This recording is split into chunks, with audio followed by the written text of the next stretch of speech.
So was it scary for you though, like still like jumping in and going full time with this? Yeah, for sure. I think the first like 3 months I came home, I was just like a mess. I was like, I don't know what I'm doing. I don't have a job. I don't have any money. I don't have any direction for real. I just kind of did this, but that also wasn't true. That was my when you're the in back it, of my brain. yeah, when you're in the hedge maze, you can't see the beginning or the end. You just feel like you're in these walls, but you're still going somewhere. You just can't always see where it is.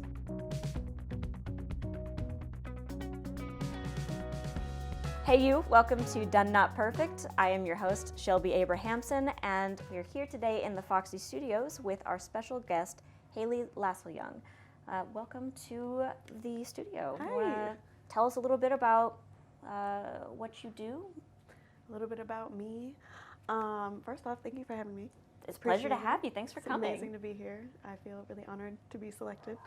But my name is Hailey. I'm an artist here in Chicago, and I say visual artist. I think I'm an artist of many mediums in many areas, but I focus on female illustration and portraiture, and just a wide variety of illustration based on women. Yep, and your work is so cool. It just stands out so much. We just had to talk to you. We had to ask you about some stuff. But to just sort of jump in, where are you from? So I was born in Wisconsin, and when I was 3, I moved to the south suburbs of Chicago. Grew up in the south suburbs, Calumet City, and I've been in Illinois all of my life since up until college. I left for a little bit. And then I've been living in the city for the last 5 years in Pilsen. Yeah. So when you were growing up in the south suburbs of Chicago, what did your creativity look like? Like, where did the seeds kind of get planted? The seeds. So even though she won't say she is, my mom is very creative. She's very DIY, handy, but that also comes from her mother, my grandmother, who is into like sewing and just every type of craft. So being around them two when I was growing up, I got a little crafty. I was sewing a little bit, knitting, crocheting, just a bunch of little random things.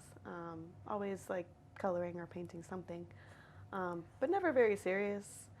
And I also would consider my stepdad to be very creative in his own way too. He works in like the construction-esque field. So I've always been working with my hands and making and building things like that too. So when I was younger, I definitely didn't paint often. It was more so focused on like coloring and drawing, but maybe, like I said, the knitting and sewing and just helping my mom with her DIY projects. But I think as I got older, my creativity started to manifest itself through like my clothes and clothing. I was very much like an athlete for the first half of my life. I was very sports focused. I have 6 brothers. I have all boys around, so it wasn't often that I like dressed up or got really into my clothing like that until I kind of like got to high school, found my identity, started thrifting, and yeah, I was always just that kid in the class that, you know, like we have to do a project, we have to draw bubble letters, like that's the kid, like send it to her. I was that kid also. Yeah. I was always picked for those kinds of things. Or we have to make a t-shirt for this. Make her do it, like stuff like that. But I got interested in art, like for real, when I went to college. And when I was going to school, I needed things to decorate my dorm so that I wanted to paint them myself. So I started painting and I was like, oh, I really like this. This is an interesting medium. Like I haven't really experimented much with it, and I was recreating other people's images for a little bit and just getting the hang of it because I didn't have any training or know how to paint, so just learning how to paint. And I think from there people just started asking me to paint things for them, like whatever image they had. And maybe like a year into that, I kind of fell into a style, and I started painting more portraits of women. Yeah. Okay. So you got into it like later in life as a young adult who was kind of in college and stuff, but you initially you went to business school, right? What prompted you to go to business school? What were you like wanting to do at the time? I have no clue. I have no idea. My stepdad owned his own business at the time, and I think him being an entrepreneur and seeing that kind of influenced me in a way, because it was just cool to see somebody run their own business and call the shots and be in charge of things. And I think it's also just like one of those things people tell you to do when you don't know what to do. Like, go get a business degree or a marketing degree or that's generally something. applicable. You'll figure it out. Just do it, yeah. And I went to business school, but I tested into the accounting school as well. So I was doing business and accounting, and I was like, well, like, I got in. I'm smart enough, I guess. So maybe it's something that I could get into. And I don't know, I'm 18. I'm like, what am I supposed to do with the rest of my life? Or what do I think I'm supposed to do with the rest of my life? Get a good job that pays a lot of money. So I guess the age-old advice. Yeah. I got it too, for sure. I went to school for psychology. Okay. So same deal. Just Yeah. like, let's just like that's gonna have jobs, right? Like, yeah, there's businesses, so you'll find a business. Yeah. But it didn't do much for me. I think there were a combination of things happening at the time. Like, the curriculum definitely didn't interest me, especially accounting. But don't blame you. But it was just also like just very rigid and unfun. Traditional. Yeah, Bit traditional. And then in addition to that, I was going to school full time, working to pay for school, and I didn't really have much time outside of that. So it didn't convince me to want to keep staying in school and racking up debt in that way. I don't blame you for coming to that conclusion. So you left. I did, and then I went back. Really? I did. I left DePaul, and I took a year off. I was working a couple little jobs, and it was fun. It was cool, but during that time I was visiting friends in other schools and kind of seeing their university experience that I didn't really get at DePaul because it's a city school. So I was like, well, maybe I just need to leave. Like, maybe I need to leave the state or leave the city, like, not be so close to home, get a different type of experience. So I went to Iowa. I was there for 7 months, but after 3 months of school, I secretly dropped out and didn't tell anybody. And I was working full-time as a phlebotomist. And I was doing that for a few months, but then I was like, Iowa's not it. This job is not it. I just want to make art. And I think right before I left to Iowa, I was getting to know a lot of people in the creative scene here. And I was seeing, their journeys and like how they had done something and left it and done another thing and been self-employed artist for a while, and I was like, I could do that. I can figure that out. So I just jumped.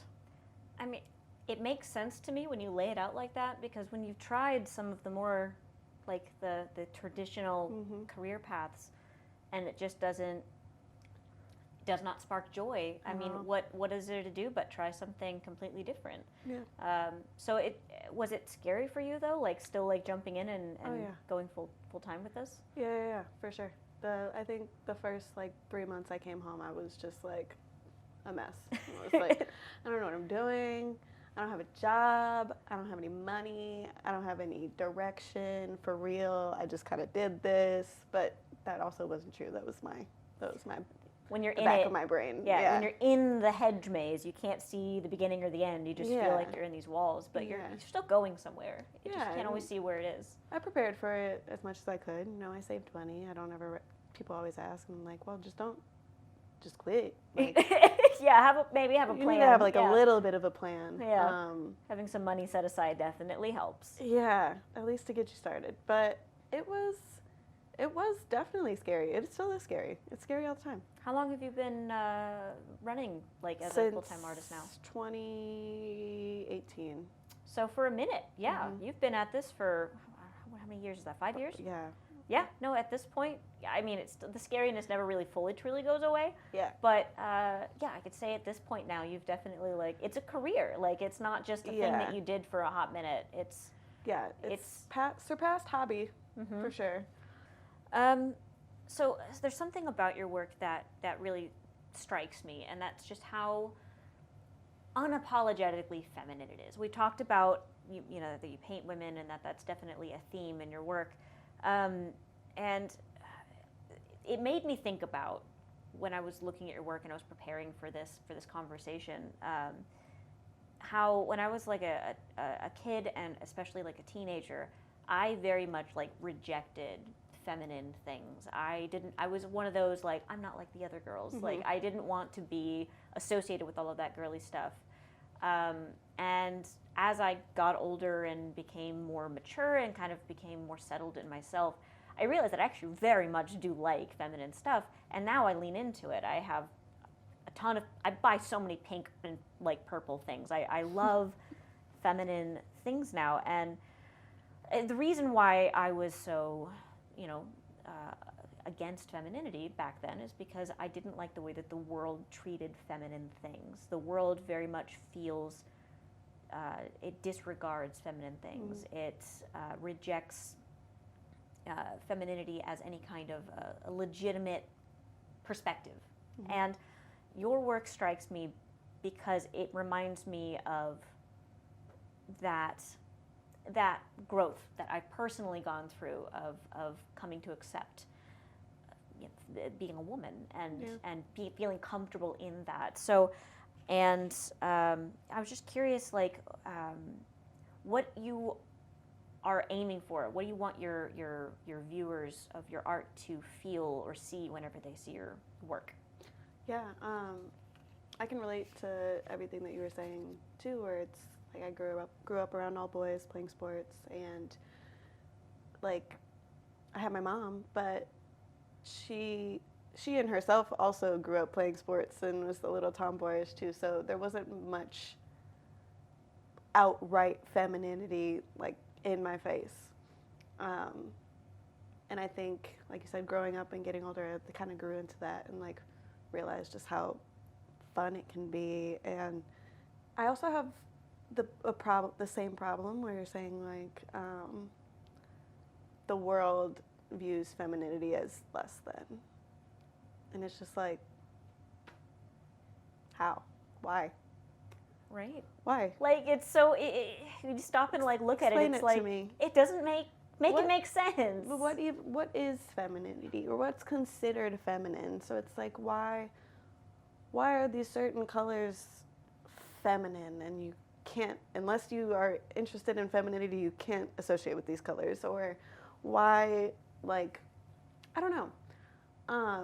That's definitely like a whole doctoral dissertation right there talking about it, because it is like it's a nuanced thing, but there is power in it. Yeah, and I think it's kind of like we've never actually been the underdog, but I do love an underdog story where it's like, if you're not gonna accept it, I'm just gonna put it in your face. So I'm here for that. That's a great. I like that response to it. Just kind of like, I'm not gonna go away. No, not at all. And it should be seen and appreciated. And like, women are important in every area. And I think since society has like beaten women down so much for being women or being feminine or being whatever, it's like, they just need a little boost, and I'm here to do that. Okay, so you want your art to be kind of like a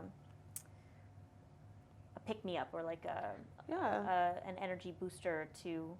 Yeah, like just a reminder of the strength and the power and again, all of the things. You don't even have to be strong or powerful. You're all the things. We can be soft and delicate and quiet. We can be loud. We can be strong. We can be hard. I have all of these things. I go through all of them in one day. So and I could see what you're saying with like the duality in your pieces, because the women are very feminine, like the colors and the way it's portrayed is very bold and like you said, in your face, but there is still, you still leave room for the softness and the delicate and the gentleness, because your pieces might be bold, but they're not aggressive. They're still gentle in their own way. But let me ask you, what do you feel when you create your art? Like you said, it was very much about the process. So what is it that you are feeling whenever you're making something? I think it really depends on the day, because I have I have my style, so I know at this point, like, I kind of know what the basis or the subject of the drawing is. So it's kind of like, what medium am I using at the time, or what colors am I using at the time to kind of get those feelings and emotions across, I guess. Or, like, am I spray painting, or I don't know. I just feel good making art. Like, I feel good drawing, I feel good painting, I can kind of like zone out a little bit and just focus on, kind of breathing life into the image itself. But I feel strong and important making these pieces, and like being able to do that so other people can see them and feel something. So I don't know. It seems to me like it's like when a candle can light many candles. Like you're putting like that spark kind of out there on the canvas, on the literal canvas, or whatever the canvas may be. Yeah. You're putting it out there, and it's like a light for other people to look to. Yeah. It just feels like I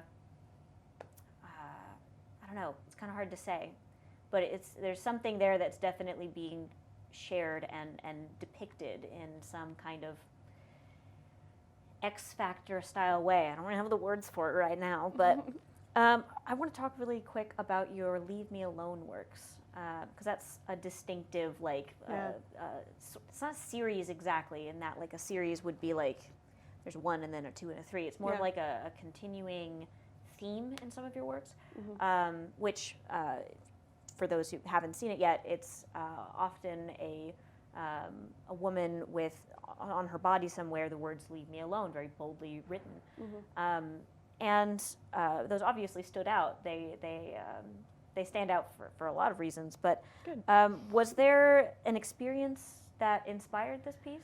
Yeah, my personal experience was I had been like drawing on my clothes for a long time, and it was mostly just the girls at first. I wasn't really including any other things, but there was one particular summer that, in whether we like it or not, going outside when you don't have a lot of clothing on, or clothing fits how it's supposed to, and it's you 90 just degrees outside and you're get hot. a lot of attention and unwanted attention. So one day I just wrote like "Leave me alone" like on my pants, and that same day I was like followed by a group of men into a 7-Eleven and just like intimidated. And it was just like, I can literally write it on me and still be bothered. So after that, I was like, all right, we're writing it bigger. We're writing it on everything. I'm putting it on my back. I'm putting it on my bag.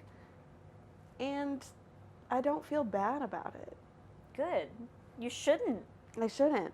But like I at least I can say that I probably would feel so weird about it at first. Like we're very much sort of as women kind of like trained to be polite. To be polite. Yeah. Exactly. And I'm still struggling with that as like a Midwestern girl. Like I'm having to like learn how to like, grow some fangs a little bit just to not let people walk all over me.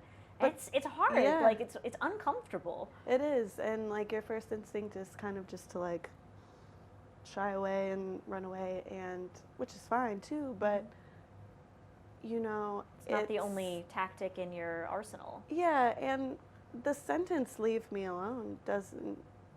It's not. It shouldn't be like inherently aggressive. It's just kind of a, hey, I have boundaries. Respect them, please. Or think about the way you want to approach me. Just like for like 2 seconds. Just like think about it. Like, because I don't think a lot of people that, well, I know a lot of people that engage with people that don't want to be engaged with don't actually understand like the gravity of that experience for the other person. So like to them it could just be a small comment or like a slight touch or something small to them, but like this is something that women carry with them. It can affect your entire day. It can affect your whole life. And that's like where it's coming from, where it's like the number of thoughts that I have to have in my brain, like completing my trip from my car to my door is insane. I gotta be vigilant, I gotta have a weapon on me. And why is this my problem? Right. To be completely clueless and just like walk through your life unencumbered by these thoughts. What a blissful way that would be. Yeah, and I just know too many women that have experienced this level more, worse, and it's just certainly not less. Yeah, and it's sad to me. It's sad. Frustrating. It's frustrating. It just makes you want to yell. So you did. So I did. So loud. So yeah, people just asked me to start painting, and I was painting it on like their big tote bags. This girl rode the train to work every day. She would take it on her bag, and she was like, "It's been setting the tone. It's been great. It's working." But also people asked her about it. So, and even men have asked her about it, and which is okay too. It's like, I've had people approach me still inappropriately while wearing it, trying to be funny or like, oh, now I'm not going to leave you alone. This is the whole point. This is the point of what I'm doing. You are intruding on my boundaries for your pleasure. For what? Like, it's costs nothing to mind your own business. Yeah, but it also costs nothing to politely ask a question. Yeah, absolutely. Because you can politely come up to me and be like, "Hey, what does that mean?" Or "What's that about?" And I don't have a problem with that. I don't have a problem with being approached. I have a problem with being approached creepily. Yeah. Exactly. Yeah, because there's conversations to be had, but that piece obviously does evoke conversations. So how has that like message kind of shifted over time now that it's kind of evolved a little bit in the world, it's gotten some time in the world? Yeah, I think it definitely started from the street harassment, and it was a point to like fill my clothing and things like that, my streetwear, with the saying. But I think generally, like now, it more so just means the respecting of boundaries, like in general, in all spaces, not just on the street or street harassment. This is in your own house. This is with your friends. This is with your partners. This is with yourself. Like, sometimes you just need to be left alone, and that should be okay. So you just need your space. Like the line that comes after when I think about that, it's like, "Leave me alone. I'm trying to grow." Like, I just need to. That's beautiful. Thank you, but I just need some space alone in my sunlight to blossom a little bit, and I'll come back out. But I think it's, again, just like unapologetically creating these necessary boundaries. Well, I think it's a really important conversation to have, and I'm glad that you're promoting it. I'm glad you're out there like fighting that fight, even though it shouldn't be a fight to begin with. But I'm glad that there's people who are in that corner. So how has unapologetic femininity affected you as an artist and as a business owner, as someone who's trying to make a living? Has this raw approach to femininity and all of that, has that had an effect on what it's like for you? Yeah, I don't think my work has had, like, from outside view, I don't think anybody has had any weird, I don't know how I'm trying to say this. Like the audience has, like, you found the right audience for your work. Yeah, I definitely have a strong audience. Like, I get so much support, and it's amazing and beautiful, so I'm really not concerned with anything besides that. But I don't think I've experienced like anything negative, again, like with the work, like the literal work itself. But being a woman and handling business in any like actual business sort of way, of course I've run into men, older people, older men, that will try to take advantage of the fact that I'm a younger woman. And not in any type of like crazy way, but just in small, subtle business ways. In business ways. And I think, again, they don't know me, and they don't know my background, so they don't know I'm used to dealing with men. I'm used to this lifestyle.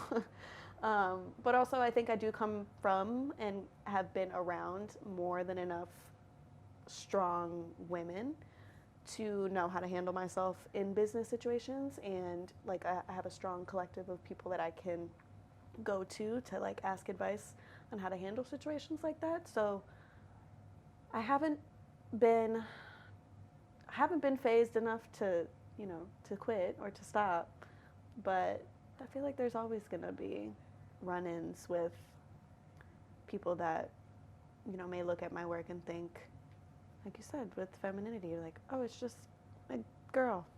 It's just a lady. Yeah. She's just drawing her silly little pictures. I am. But I've also, made a business out of it, and Hey, if there's a market for silly little pictures, then who are we to judge? Exactly. I've still had to build a community. I've still had to create the things, put my ideas to paper, put them into the world. So, like, I'm pretty confident in that regard, that I'm not really worried about other, outside opinions.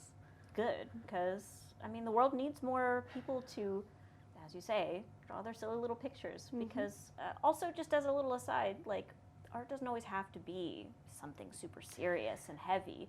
They can be playful, it can be fun, and that doesn't mean it's less important. We have to leave room for fun and frivolity and joy and, being silly little gooses. There needs to be way more room for all of those things. Yeah, so there's absolutely, and that's just for anyone who makes, like, I'm by no means, like, wanting to say what your work is, that's not so much, but for anyone who does, like, do silly, cute little, like, drawings of little ghosts or, cute little animals, there is a space for that. It is not any less important just because it's not important. Well, it's just like, you can add a story to anything. So, sometimes even with my work, like, yes, there are certain pieces or times or time periods where I'm like, this is why I'm making this, and this is what I want to happen. But sometimes, like, I do this for fun. Like, it's a job. Like, I have to work, but the reason I'm doing it is because I enjoy it. So, not everything has a like super deep metaphorical reasoning or color choice because of this, and not always. It's just not always like that. Sometimes you pick these colors because you think they look nice. Exactly. And then other times when I'm mentally ready to get deep and want to do that, I can do that too. But I think it's a duality, like you said before. There's more than one side of things. We are deep and varied beings, and sometimes you gotta, lean into heavier topics or feelings or intensity, and sometimes you just gotta be a goofy little goblin who paints with your fingers and does silly things. Yeah. And that's great. That's called balance, I think. Yeah, I actually just took your course this morning. Which one? It was creative journaling, I'm pretty sure. Yeah. There's no. Paint the page?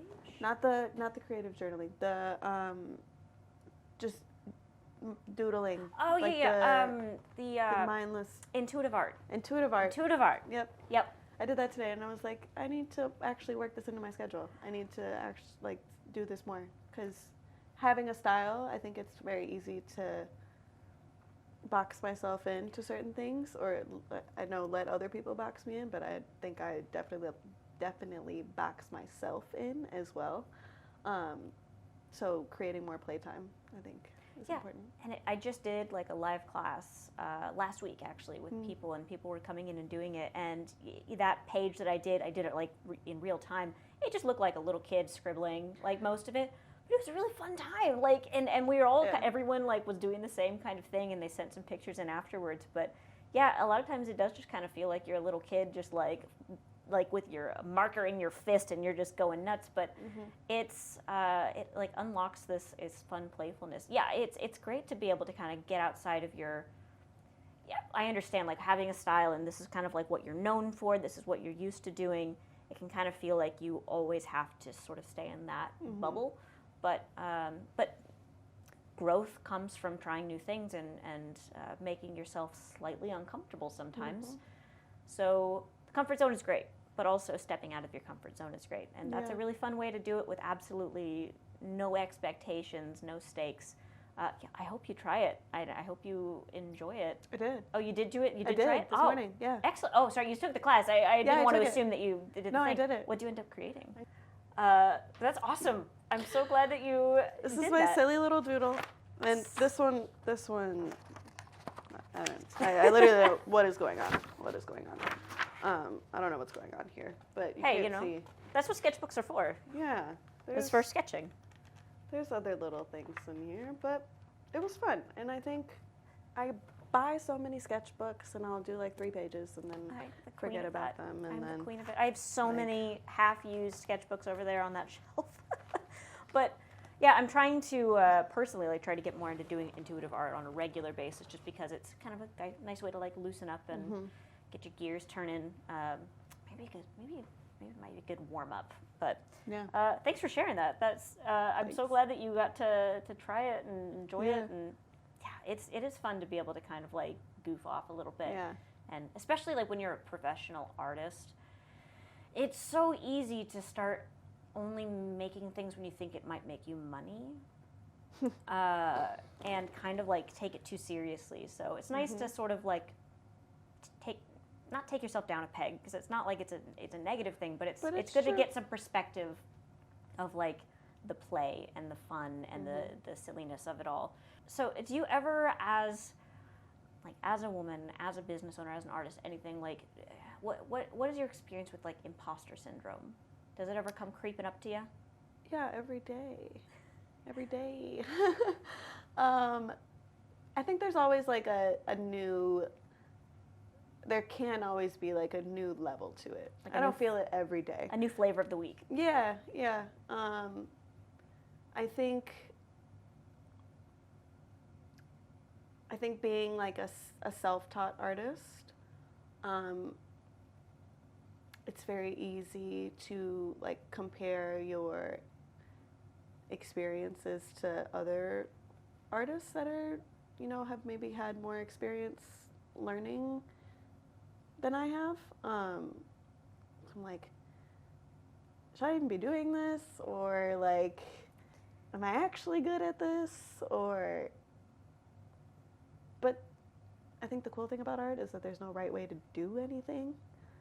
That's true. There's everything is subjective. Yeah. Everything is subjective. and another thing with like being a full-time artist, almost like immediately into learning what I liked about art. Like I kind of like jumped into the business of it with painting and like getting into it. I'm still learning a lot and like kind of creating my path. I don't know where I'm going. So it's, and I don't think I've gotten there or like gotten to a lot of places yet. So I think it's like the imposter syndrome can creep up when you're like, where am I supposed to be? Like, where am I supposed to be at in my career right now? Or what am I supposed to be doing? And I think it's kind of hard when you're like in this new world of online creators. We are the, you know, the frontiermen. We're out here carving a path with machetes, not knowing what's going to be on the other side. Yeah. Of the jungle, you know, like it's it's what can we compare it to? What else is there? Yeah, and I think it's also very cool to have so much access to art and to what everybody's doing, but it can also, for me, like, you know, make me think again, like, I'm seeing all these different things. Should I be doing this? Should I be doing that? Should I be doing it this way? Should I be doing that way? There's so much to consume, and you compare yourself, obviously, like very quickly. So I'm comparing myself to these thousands of different artists, but none of us do the same thing. No. None of us have the same path or journey, or we share ideas, but the way that they come out are never going to be truly the same. So it's like, can't really focus on too much on what other people are doing. It's the blessing and the curse of social media. Yeah. You can be so, I've been inspired by countless other creators who've made amazing things and made me feel like I can do anything. And then you scroll and it's like, wow, immediately crashing down. I feel like I should be doing better. Yeah. I don't know what the answer is to it. I just know that it's there. But I mean, I definitely experience it too, if it helps at all. But it's, so you were saying that you have to try to step back and remind yourself that you are the only you doing the things that you're doing. Is there anything else that you do to kind of combat that imposter syndrome when it comes creeping up? I think I kind of just like take a look at everything that I've already done. And I wouldn't have done it if I wasn't supposed to do it. So it's just kind of like, I think it could be like an ego thing too. You know, like your ego can get in the way. Like, yeah, I should be doing this, but do I even want to be doing that? I don't know. Like, or you should have like hit these same milestones that somebody else is hitting at the same speed. Right. And it's just not realistic. So, well, especially with the internet, with seeing so many different people succeeding in so many different ways, you can't possibly compare yourself to every version of being a creator. And you see all the shiny parts.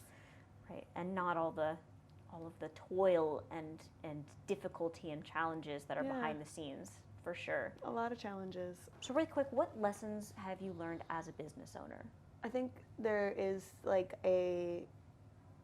definitely a struggle between like wanting to just make art. Like I just want to do the arts, and then having to figure out how to sell it and how to capitalize off of it. And it can feel gross sometimes, like a lot of the time, because that's not the goal. The goal isn't to, when the goal is not to make money and like you have to figure out how to do all these things and like put yourself in positions, like it's hard. But I think working past that, I'm like working past that and being like, it is hard. So that's why you deserve to make money off of it. And you deserve to be able to do the things and live and, you know, nice supplies. Have nice supplies, exactly, and upgrade certain things in your life or go somewhere and like not feel bad about it. Yeah, and you shouldn't. It just if you, in case there's just a thing that sometimes needs to be said from someone else to make it like land, but yeah, you deserve to be able to like live comfortably and make money off of your hard work. Yeah, you deserve it. Well, where can people find you if they wanted to take a look at some of your work? Oh, you can find me on my website is www.hml.design. So no .com, it's hml.design. That's the website. But you can find me on Instagram too. My Instagram is hml.design. My personal Instagram is HAI_EY. And I'm in Chicago often, Pilsen. But I will go anywhere. So I like to bop around. But definitely looking for more work travel opportunities. Yeah. Always. I think it's so fun. Like, there's so many different cool people to collaborate with out there in the big wide world. You meet so many people. Oh yeah. Well, I think that about wraps up this episode of Done Not Perfect. Thank you so much for joining us here today, Hailey. Thank you for having me. It's been a pleasure. It's been a real pleasure. Well, I'm your host, Shelby Abrahamson, here in the Foxsy studio, and remember that your creativity matters. Catch you later.